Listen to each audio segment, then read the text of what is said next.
G'day viewers and welcome to WAINGAFAT Wednesday, which is an acronym which stands for Who Am I Not Giving a Fuck About Today? And today, I'm not giving a fuck about people who seem incapable of holding two thoughts in their heads. Like, they can only think one thing, and if you say, they go, no, I can't think about two things. This was brought to my mind by the attack in Texas on the weekend.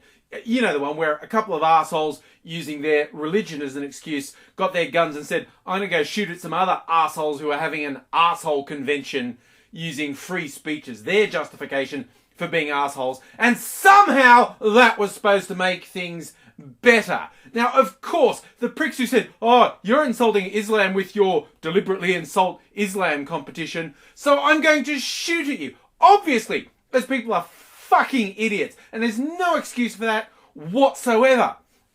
And when I see people trying to say, oh, but they're offended, so fucking what? You're offended. You don't get to try and kill people because you're offended.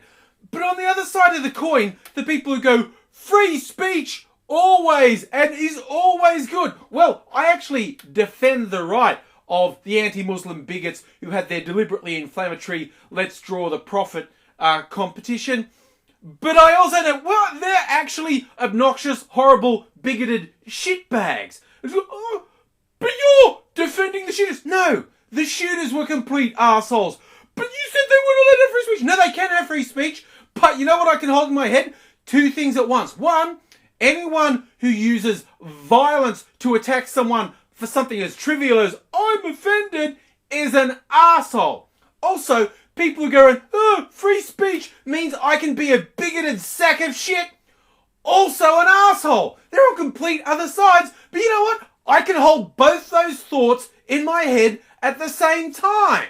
Also related to this is the news that Joss Whedon decided to quit Twitter, apparently because he's pretty sick of people dumping shit on him all the time. And a lot of people said, oh, it's because the feminists said he wasn't feministy enough. And that may have been either the majority or even the only reason. Slightly less shallow reading is to look over the last year. Joss Whedon has said repeatedly, Twitter's basically more trouble than it's worth. And I agree. I don't know how anyone remotely famous could make any use of Twitter. Because no matter who you are and no matter what you say, people dump shit on you non-stop. Whether you're nasty or nice, whether you're left, right, centre, whether you're passionate about things or really objective about things. No matter what, there are always a fucking truckload of idiots, and sometimes not idiots, but there's a truckload of people who will dump shit on you all the time. So I don't even see why really... I think famous people make someone else read their Twitter and only show them the good bits, quite honestly, because it'd be fucking awful to get that day in, day out. But on this, the holding two thoughts thing, it's like, you've got one camp of people who are saying, oh, you shouldn't have been mean to him, and another camp saying, you should say whatever you want. I go, well, okay, honestly, if you can't cope with huge amounts of abuse, the internet's probably not the place for you. That's my honest feeling. If you can't cope with abuse, and this is not necessarily saying that's a weakness on your part, but if you don't want to be in an environment where you're going to get lots of abuse, the internet's probably not for you.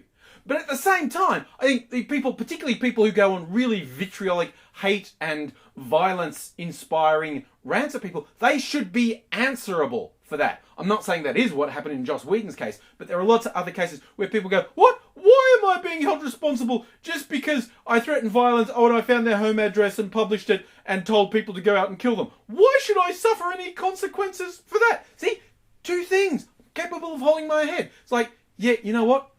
There's never going to not be abuse on the internet, so if you can't handle it, maybe step aside. That could be the most healthy thing. But at the same time, assholes should be answerable for what they do.